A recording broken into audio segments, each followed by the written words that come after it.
नमस्कार, मैं आरबी सिंह यादव और आप देख रहे हैं मेरा YouTube channel RB Singh Yadav editor. आज हम सुप्रीम कोर्ट में बुलडोजर को लेकर के जो बहस हुई उस पर बात करते हैं। हालांकि गोदी मीडिया पर तो बहसें चल रही हैं, इधर से उधर घुमाने की कोशिश हो रही है, कोर्ट ने क्या कहा क्या नहीं कहा, ये सारी चीज़ें आ रही हैं और प्रवक्ता अपने अपने तरीके से आज की जो कार्रवाई है उसको मलिन करने की कोशिश कर रहे हैं, धूमिल करने की कोशिश कर रहे हैं कि अभी आदेश नहीं हुआ है, कुछ भी बातचीत चल रही है।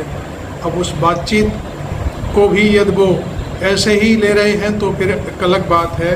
लेकिन मैं आपको आज बता दूं कि जहां जहां डबल इंजन की सरकारें हैं, भारतीय जनता पार्टी की सरकार केंद्र में भी है और राज्यों में भी है, और वहाँ पर किसी भी व्यक्ति के खिलाफ एफआईआर हो जाती है, उसे अपराध के दायरे में ले लिया जाता है, उसके तत्काल बाद उसका घर गिरा दिया जाता है। और इसमें ख़ास तौर पर सारे देश में मुसलमानों को ज़्यादातर टारगेट किया जाता है। टीवी चैनल जब डिबेट करते हैं तो कोई एक शगुफा नीचे पट्टी में चला देते हैं कि वहाँ एक हिंदू पर भी कार्रवाई हुई, यहाँ हुई वहाँ हुई, वो फर्जी चीज़ें। लेकिन उनको ये नहीं मालूम कि अब तक जो भी और जितनी भी कार्रवाई उत्तर प्रदेश में, मध्य प्रदेश में, महाराष्ट्र में और दूसरे जो राज्य हैं, कहाँ गिनाए हम आपको, उत्तराखंड में, इन जगहों पर, और हाँ हरियाणा में, राजस्थान में, इन जगहों पर सीधे सीधे मुसलमानों को टारगेट किया जाता है। और आज इस मामले पर चीफ जस्टिस चंद्रचूड़ के साथ ही जज BR गवई साहब ने इस मामले पर सुनवाई की और सरकार के वकील को पानी पिला दिया जम करके। उन्होंने जो कहा, उनका एग्जैक्ट जो शब्द थे वो ये हैं कि भले ही कोई व्यक्ति अपराधी है, एफआईआर हो गई है, लेकिन आप उसका घर नहीं गिरा सकते। अदालत इससे ज़्यादा और क्या कहेगी। आप आज भी उसी टोन में बात कर रहे हैं जिस टोन में आप बात किया करते हैं। ठोक देंगे, भुला देंगे, 7 पुश्तें याद करेंगी, इस तरह की भाषा देश की लोकतांत्रिक सरकारों में ये बात कभी भी शोभा नहीं देती। लेकिन इन बातों को हाईलाइट किया जाता है और इसके अलावा उनको लीड के रूप में, लीड समाचारों के रूप में दिखाया जाता है।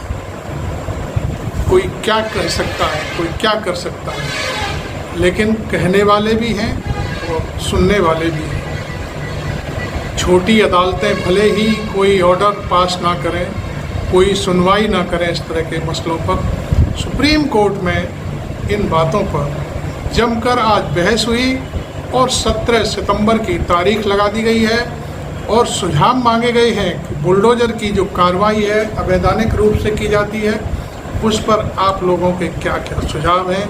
जो सुझाव आएंगे उसके बाद हम 17 तारीख को ऑर्डर पास करेंगे। ये सारी चीज़ें आज हमने देखी।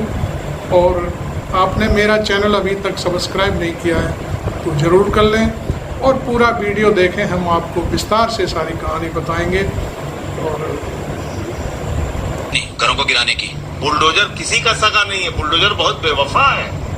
हमारे बाप की गुलाम है, हमारे बाप के हम गुलाम हैं। 3 बार है हमारे बाप का दिया हुआ खाते हैं क्या? यदि अपराधी है उसे दंड मिलना चाहिए, लेकिन अधिकतर ये हो रहा है कि मुस्लिम निरपराध है तो भी उनके घर पे बुलडोजर चल रहा है। और वहाँ संभाल है हमारा बुलडोजर। दोस्तों मामला आपने कुछ बयान सुने और देखे, योगी का भी बयान देखा। क्या लगता है हवा बेयरिंग हो गई है आज सुप्रीम कोर्ट में। सुप्रीम कोर्ट ने जो सुनाया है, खरी खरी सुनाई है, उसमें जो बुलडोज़र का डीजल है ख़त्म हो गया है। अब बुलडोज़र नहीं चलेगा, निश्चित तौर पर नहीं चलेगा। साफ तौर पर यह कहा गया है कि कोई अपराधी भी है तो आप उसका घर नहीं गिरा सकते। अदालतें क्यों बैठी हुई हैं? अदालतों में ताला डाल दो फिर तो। आप ये समझते हो कि आप ही न्याय करोगे, आप ही सरकार हो, तो आप फिर कर लो। फिर जो जजों के चैम्बर हैं उनमें ताले डलवा दो। आज लेकिन BR गवई साहब ने सबके ऊपर ताले लगा दिए। कई बहसें देखी मैंने, कई चीज़ें देखी। भारतीय जनता पार्टी आज की जो बहस है उसका स्वागत नहीं कर रही है। अभी भी वो ये सोच रही है कि हम सबसे ऊपर हैं, तानाशाह हैं, जबकि हकीकत ये है कि जो घर गिराए जाते हैं उनकी कार्रवाई, वो सालों दसियों साल से घर बने हुए हैं, तब वो अवैध नहीं दिखाई देते। बन कैसे गए तब वो दिखाई नहीं देते नगर निगम और नगर पालिकाओं को या विकास प्राधिकरणों को। उसी समय क्यों दिखाई देते हैं जब वो उसके खिलाफ FIR हो जाती है और सरकार का डंडा पड़ता है। बैक डेट में सारे नोटिस तैयार कर लिए जाते हैं, चस्पा कर दिए जाते हैं। ये क्या है? आपको बता दूं कि आगरा की राधा स्वामी सत्संग सभा के जो 1600 हेक्टेयर ज़मीन है उसके कई जगहों पर गेट तोड़े गए और ये कहा गया अवैध हैं सारी चीज़ें। इस तरह से बातें की गई, नोटिस जारी नहीं कराए गए और बगैर नोटिस, बगैर पूछे ताछे तहसीलदार, SDM, जिलाधिकारी आगरा ने मिल करके इतना नंगा नाच कराया आगरा में, जो एक बहुत बड़ी मिसाल थी। हमारे पास सारे वीडियो हैं उस समय के तोड़-फोड़ के। बच्चों के ऊपर लाठी चलाई गई, बुजुर्गों के ऊपर लाठियां चलाई गई, युवकों को दौड़ा दौड़ा करके पीटा गया। लेकिन इलाहाबाद हाई कोर्ट ने आगरा जिला प्रशासन की सारी जितनी भी कार्रवाइयाँ थी उनको निरस्त किया। और ये क्या था? ये जो कुछ भी हो रहा था किसके इशारे पर हो रहा था? ये भू माफिया, जो कुछ बिल्डर्स लॉबी थी, उसके इशारे पर दयालबाग के खिलाफ कानूनी कार्रवाई की गई थी। मैं इधर उधर का उदाहरण तो देना अब मैं ठीक नहीं समझता, चूँकि ये घटना मेरे सामने घटी है। एक छतरपुर में घटना घटी है। चारों भाई हैं, चारों भाइयों को पथराव कराने के लिए, उकसाने के लिए भीड़ को, उनको दोषी मान करके उनकी कोठी गिरा दी गई, जो 2000 वर्ग मीटर से भी ज़्यादा में थी और 20 करोड़ से भी ज़्यादा लागत से बनी हुई थी। और वो आज से नहीं जाने कब से बनी हुई थी। आसपास में और भी मकान हैं, सब गिरा दिए गए, 3 कारें ख़त्म कर दी गई। यहाँ भी ऐसे ही दयालबाग में हुआ। आज योगी आदित्यनाथ की जो इस तरह की जो तानाशाही पूर्ण रवैया वाली जो कहानी थी, उस पर चीफ जस्टिस के साथी जज BR गवई साहब ने और उनके एक और साथी जज ने पूरी तरह से तहस नहस कर दिया सारी चीज़ों को। अब आप किसी के घर इस तरह से बुलडोजर नहीं भेज सकते। और ये सभी से ये बात मांगी गई है कि आप बताइए कि इसमें आप क्या क्या सुझाव देते हैं। कई सुझाव ऐसे भी हैं कि जिन लोगों के घर गिराए गए हैं उनको मुआवजा दिया जाना चाहिए, जिनके प्रशासन ने तानाशाहपूर्ण रवैये से जो अच्छी भली चीज़ें थी उनको गिराया गया, उसका मुआवजा या सरकार उसको बनवाए, जैसा भी है जहाँ पर भी है। इस तरह की भी एक गाइडलाइन बताई जा रही है, दे रहे हैं लोग सुझाव। ऐसे ही दयालबाग ने तो खैर इलाहाबाद हाई कोर्ट में अपना मुकदमा दाखिल किया और वो जीता। अब पूरी जहाँ जहाँ तोड़ फोड़ हुई है तो उसका करोड़ों रुपए का मुआवजे का भी केस इलाहाबाद हाई कोर्ट में है और वो भी फाइनल होने की तरफ है। क्या होगा? FIR कराई गई, तमाम लोगों के खिलाफ FIR कराई गई, वो FIR भी कोर्ट ने निरस्त कर दी।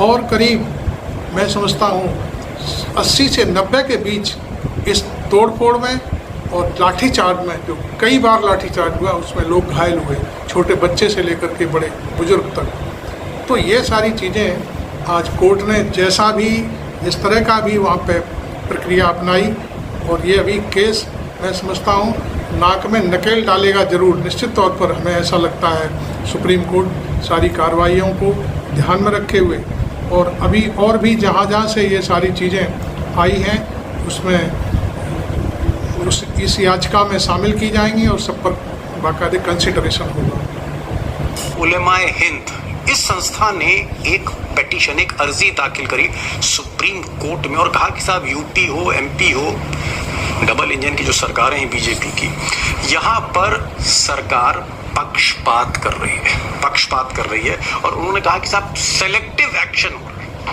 चंद सेकंड लूंगा, इसको समझिए, फिर आगे बढ़ता हूं बड़ी खबर पे।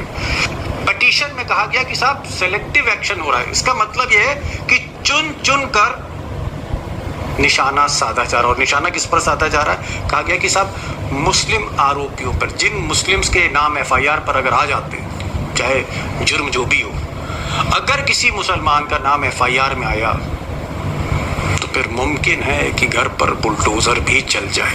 तो ये एक सेलेक्टिव एक्शन। सेंगर शायद याद आ जाए आपको 2017 का, अगर आपको मंजर याद आ रहा हो, जब योगी जी नए आए थे। ये साहब कुलदीप सिंह सेंगर हैं, कभी लखनऊ यूनिवर्सिटी के नेता हुआ करते थे, बाद में ये बीच आत्मदाह की जब कोशिश हुई, तब जाके जब मीडिया में मामला आया, हर जगह चीख पुकार मची, तब जाके साहब एफआईआर हुई और अल्टीमेटली सेंगर को गिरफ्तार करना पड़ा। बहुत ही संगीन जुर्म था, मैं बहुत तफसील से नहीं जा रहा हूँ, बहुत कुछ हुआ, क्राइम दर क्राइम हुआ उसमें। बुलडोजर नहीं चला, लेकिन बुलडोजर नहीं चला, 3rd डिग्री का क्राइम हुआ, बुलडोजर नहीं चला। कैंपस में एक छात्रा के साथ ये जो 3 लड़के हैं, गन पॉइंट पर दुष्कर्म किया गया, भयावह रात थी, और इसमें भी एफआईआर नहीं लिखी गई, क्योंकि ये जो लड़के हैं या ये जो आरोपी हैं, ये बीजेपी आईटी सेल के पदाधिकारी थे, बड़े बड़े नेताओं से इनके संबंध थे, रिश्ते थे, और मामले को दबाया गया। छात्राएं जब कैंपस पे धरने पर बैठी, दिन रात बैठी, बवाल मचा, सीसीटीवी फुटेज में जब ये फोटोएं आई तो साहब एफआईआर तो दर्ज करनी पड़ी। मोदी जी का मामला था, रोज अपमान हो रहा था, गिरफ्तार भी हुए, जेल भी भेजे गए, लेकिन बुलडोजर नहीं चला। सोचिए अगर इनका नाम करीम, सलीम और अलीम होता तो कई घर गिरते हैं बनारस में। एक और मामले का, छोटे से मामले में कुछ दबंगों ने पीट कर लखनऊ में हत्या कर दी, डाइट। उसके बाद गांव में तनाव था, दहशत था, लोग सड़कों पर आ गए, धरना प्रदर्शन हुआ, एफआईआर लिखी नहीं जा रही थी, बाद में लिखी गई, नामजद हुई। अब जो लोग पकड़े गए, कोई हिमांशु सिंह, कोई फलाना सिंह, सारे नाम, उनके संबंध, उनके संपर्क बीजेपी के बड़े नेताओं से थे, और लिहाजा इसमें भी कुछ नहीं हुआ। गिरफ्तार तो किया गया, बुलडोजर नहीं चला।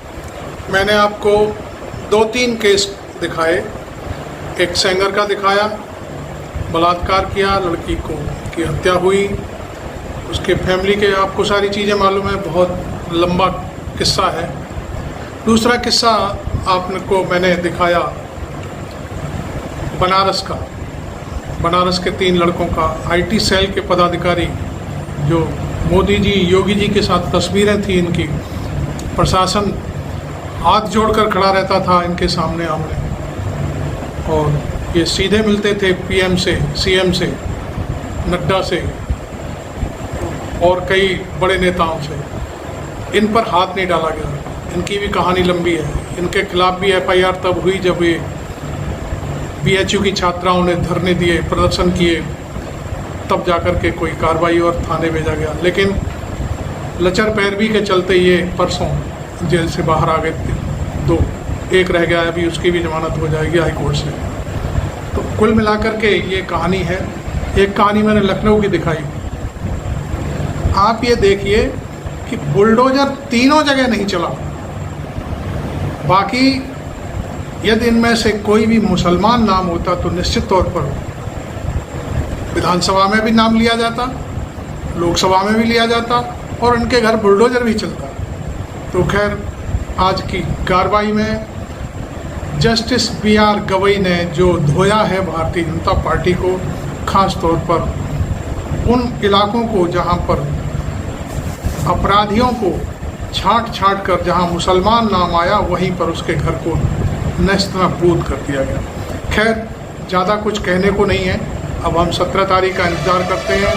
तब तक आप देखिए मेरे इस वीडियो को, और चूँकि गोदी मीडिया तो ये सब चीज़ें आपको दिखाने से रहा, इसलिए हमने सोचा कि आपको ये अब चीज़ें याद ताज़ा करा दें। आगे क्या होगा ये हम नहीं जानते, लेकिन हमारा ना तो बीजेपी से कोई रिश्ता है, ना हमारा किसी मुसलमान नेता से रिश्ता है और ना किसी कांग्रेस के।